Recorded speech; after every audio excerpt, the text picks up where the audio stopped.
not a real lifter. You're not a real lifter. Don't come here and do that dumb shit.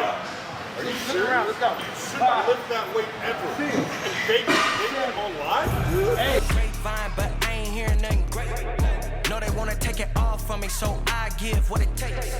Whole life been a miracle, seen everything but a cape. Why would I stop now? Found everything on a journey, but another way. Look. The battle for your final Olympia qualifications continued this past weekend in Austin, Texas at the Texas Pro, where we had a veteran in Jeremiah Maxey going head-to-head against the rookie sensation in Ricardo Sinet. When you take a look at these two different physiques, it's safe to say apples and oranges. Now, if you go back to the Tampa Pro, you remember when I was talking about Ricardo regarding his freak factor, how wide he is compared to how small his waist is. Though he doesn't have the best flow to his physique, his structure stands out amongst so many. And who judged that show? Tyler Mannion. So we know that Tyler is a fan of Ricardo Sinet's look. But we fast forward another week going into Texas, who was judging that show again? Tyler Mannion. And if you go back to last season, he judged the Texas Pro, where he also gave the win to Jeremiah Maxey after a crazy battle between Jeremiah and the best version of Clarence McSpadden that we have ever seen. When it comes to Jeremiah, he has always missed one main attribute in his physique, and that's simply his back.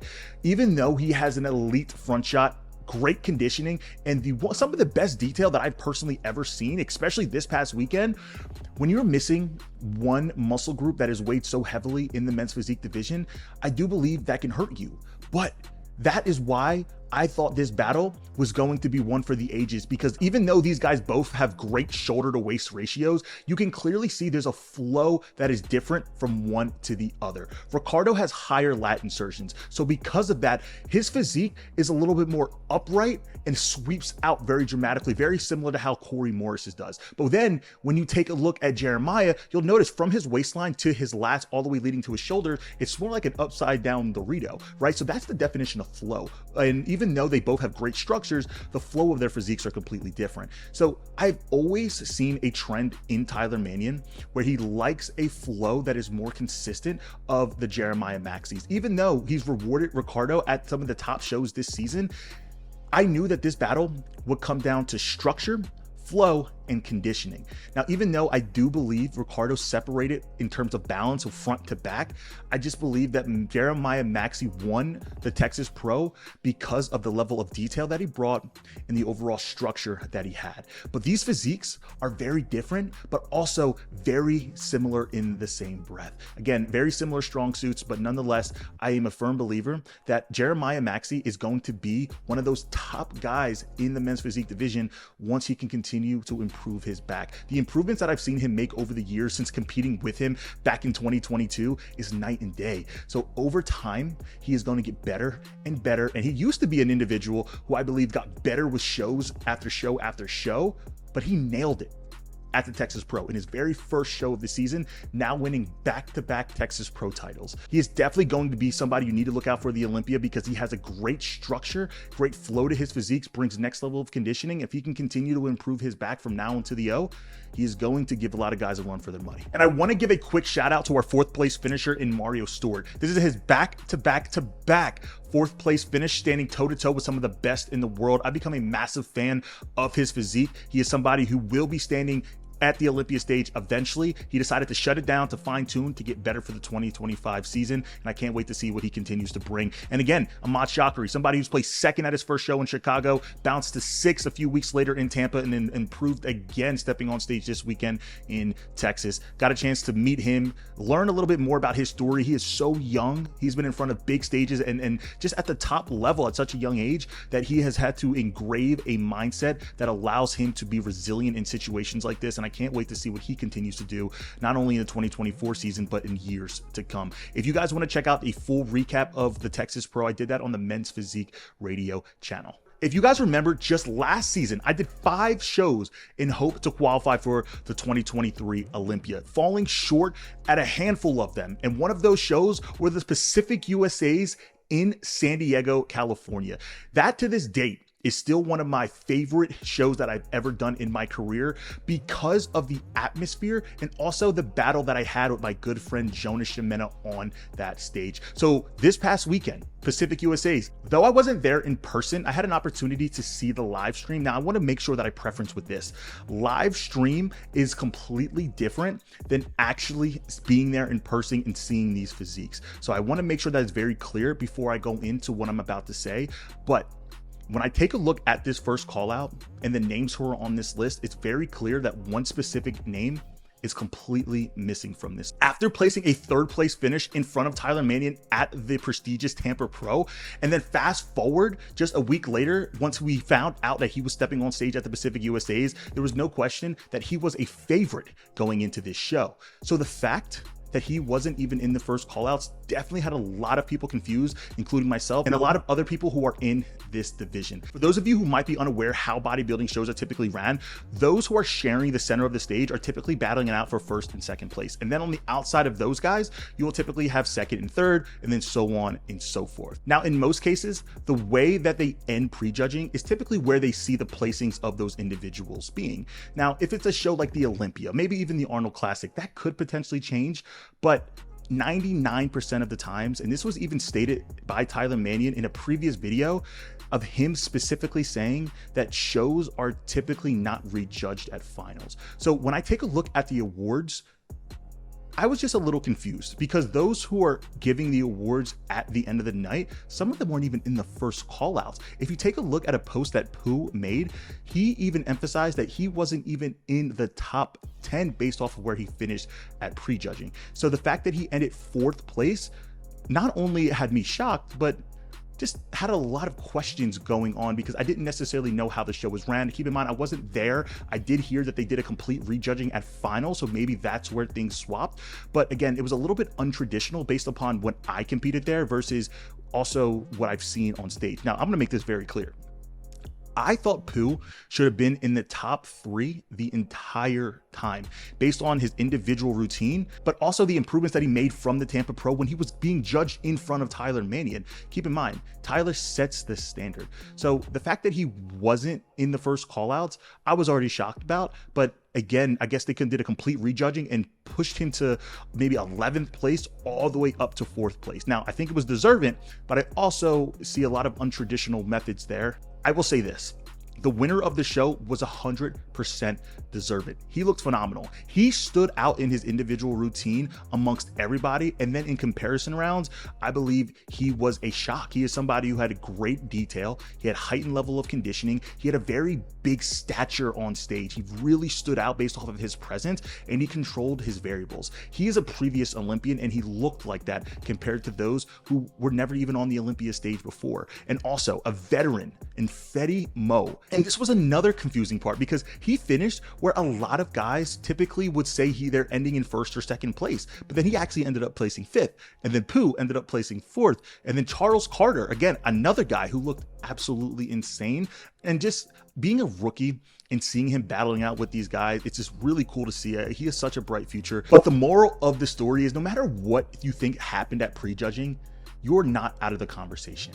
The judges are always looking. They're always making sure that they have fine-tuned and made the right decision. And if needed, they will rejudge at finals. And you could do exactly what Pooh did, going from potentially 11th place all the way up to what he was at finals in 4th place. I've seen guys who didn't even show up for finals because they thought that they were out of the top 10. But instead, Pooh doubled down. He got better in between prejudging finals, because I will say prejudging and finals, they have a big gap for Pacific USA. It's almost 6 to 7 hours. So there's a lot that can be done for a physique in that time. So with that, he maximized that time. He came back better and he delivered.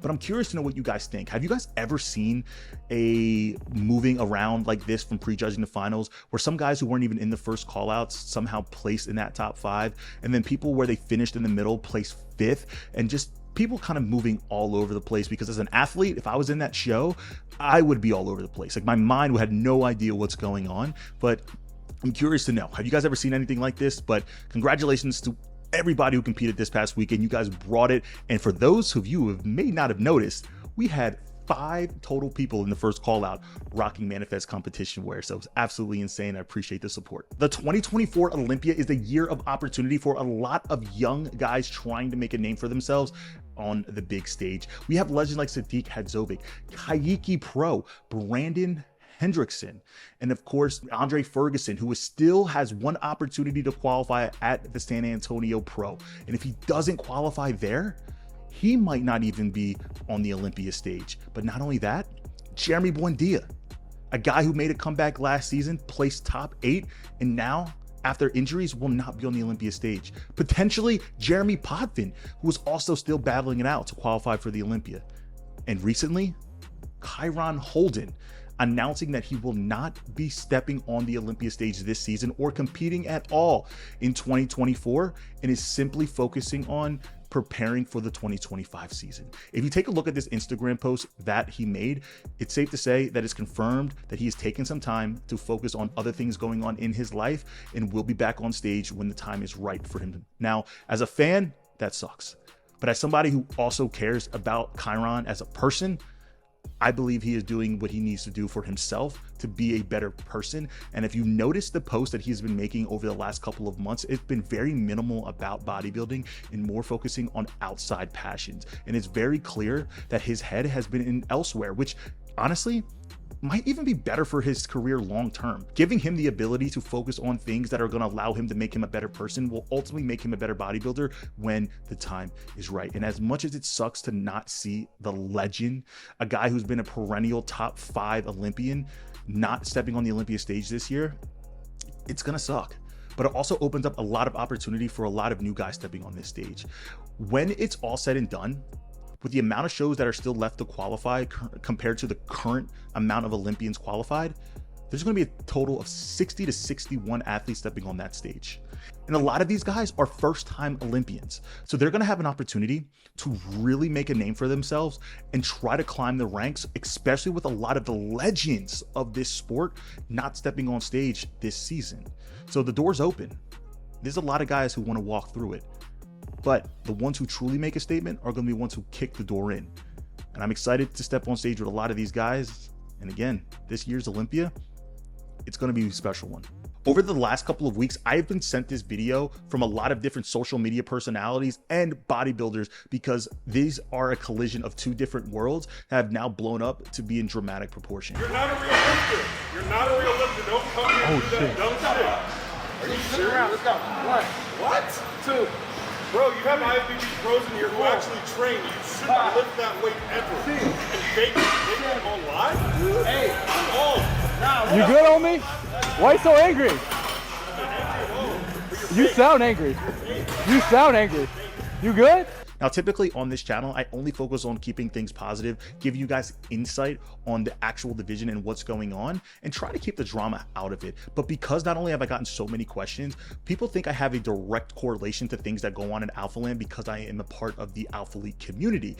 And because of that, I want to make it clear, I don't live there, right? But I do know the individual. I had a chance to speak with him, and I want to kind of dissect this video a little bit more and try to paint a picture of clarity, because this video has been sent to me way too many times at this point. Now it's escalated to a point of death threats and just social media warfare. I wanted to give you guys my thoughts on it. But the reason I'm making this video is that I was involved in a situation at Alphaland a couple of weeks ago, which really, truthfully, shouldn't have been overblown in the way that it was. But I'm now faced with hundreds of DMs, people threatening my life, threatening to find my family members and do something to them, all because I checked someone in the gym for doing something that, 1, not only is dangerous, but 2, was sending a very wrong message to any community. What he did is something that you should never see in a gym. I want you guys to understand a little bit more about Alphaland, especially if you have never been there.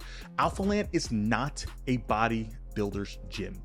It is more focused towards social media influencers. Now, what do I mean by that? Guys who prioritize brand tripods, which, keep in mind, I'm not saying it's wrong. It's just different crowds. Even though a lot of bodybuilders bring tripods, it's what they prioritize while they're in the gym, right? It's not enough just about creating content. It's prioritizing, I'm going to get good content versus I'm going to get a good lift, right? Bodybuilders prioritize the lift rather than getting the content. Again, there's nothing wrong. I do believe in order to be a self-sustainable bodybuilding, you need to have a good combination of everything. That's why I think Alphaland is so great. It's helped build careers, and also it's giving people a confidence level to build a platform for themselves that they can then be sustainable and even sometimes follow in their passion of actually bodybuilding.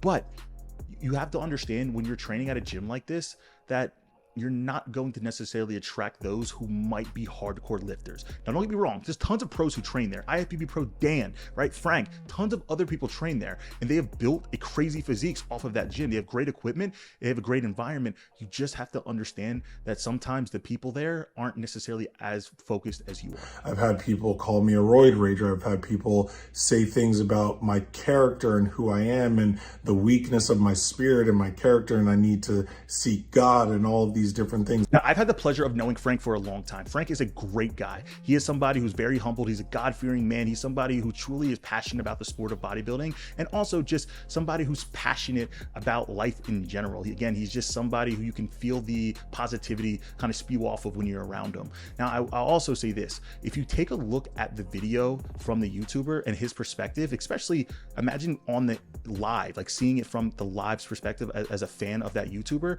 it's definitely not going in Frank's favor, because it just seemed like a guy was angry about somebody taking up a lot of time or potentially space. And even though the gym is big, it just didn't necessarily look the best for Frank. It looked like he was more reacting off of emotion than anything else. Said person with the TikTok live stream come up, set his stuff up, grabs the 150s. It's not like he grabbed another weight. He straight on grabbed 150s, sat them on his lap like so, right? So he has the weights on his lap, talking to his live stream. Of course, he's on a live stream, so I'm not trying to bug him. So I'm off camera trying to grab his attention, trying to signal to him. Maybe he can see that, hey, someone needs them, and you can't just have weights sitting here 10, 15, 20 minutes, not moving. It's not like he put them down to say, let me talk to my live stream. They were up the entire time. Then he would say, all right, guys, we're about to go. Right before he sets back, he comes back, talks to them for another 10, 15 minutes about what I don't know. Mind you, there's people in the gym who are trying to lift. Of course, there are going to be people who say, mind your business. I would love to, but you have to understand, in a gym that everyone pays for, no one should be hoarding, hogging, monopolizing weights. I get where Frank's coming from, and I also get where the social media YouTuber is coming from. But at the same time, I do think this was blown out of proportion. I get that Frank was upset because not only was the guy doing something reckless, and in his mind, he was promoting something using his platform that probably was putting the wrong message out there. And I know Frank, based off of his platform, he always kind of spreads positivity. He tries to, spread, working hard, yada, yada, yada, right? Where, again, I'm not saying the social media guy doesn't do that. I've never followed him. I make that very clear. I didn't know who he was before this, but it's also his platform.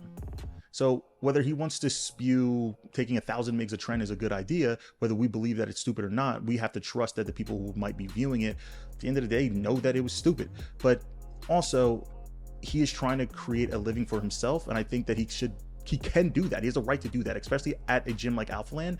But I also think that he might be able or should be doing it in a way that's not taking or distracting a lot of other people in that situation. So is it gym etiquette? Yes, I do think that probably should respect the time and also, the space that you're taking up, especially if you have a camera right in front of you and you're talking to people through the video.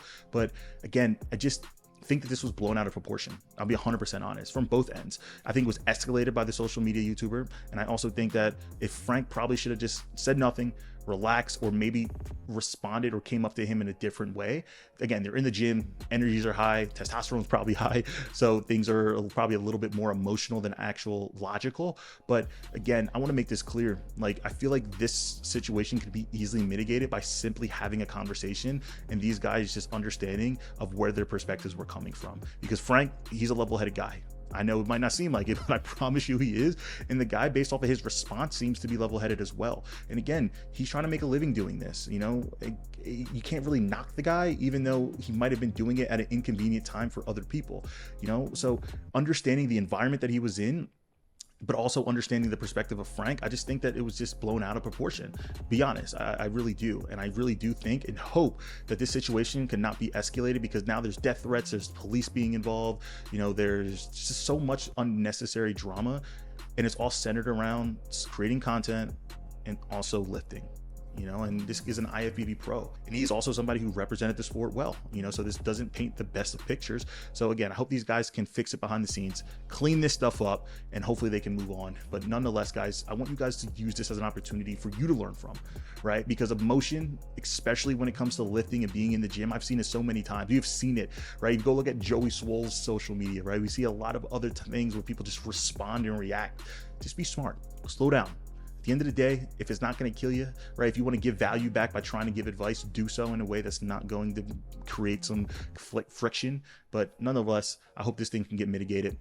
I'm curious to know what you guys think. Is there anybody in the wrong, anybody in the right? What do you guys think they do to fix it from here? Now, before we get out of here, I want to take a quick second. You guys have been following along in this channel, whether it's my personal prep series or me being able to take a step back and analyze the division as a fan, but also a unique perspective of actually being in the sport. So I want to blend both worlds. And those of you who have been supporting me up until this point, I can't thank you guys enough. I recently got my contract in for the Olympia, and today I'm going to sign it. And I want to do it in front of the camera with you guys here, and just simply thank you guys, man, for supporting. You know, I know this has been a roller coaster of the last couple of years. I've been a pro for now 4 years. I've been through the Olympia twice, and we have been through a lot of ups and downs in that time. And I'm telling you guys right now, the second time, it feels so much better than the first, especially with all the trials and tribulations that we did to get here. So I'm officially going to the Olympia, and I cannot wait to take you guys along on that journey. So thank you guys for supporting. I cannot thank you guys enough, but we're not done yet, because for those of you who are looking to step on stage, I am now taking on 5 more clients before I shut it down for the Olympia prep. If you're looking to step on stage for the very first time, get nationally qualified, earn your IFBB Pro card, or simply shut it down and focus on the 2025 season, I will now be taking on a handful of athletes. All you guys got to do is click the link below and you'll get a message from me. We're going to pick each other's brains to make sure that we are a great fit. And I can promise you this, I'm going to maximize your potential and make sure that each and every day is maximized in order to get to your goal. So as always, I appreciate you guys. I love you guys, and I cannot wait to see you in the next video.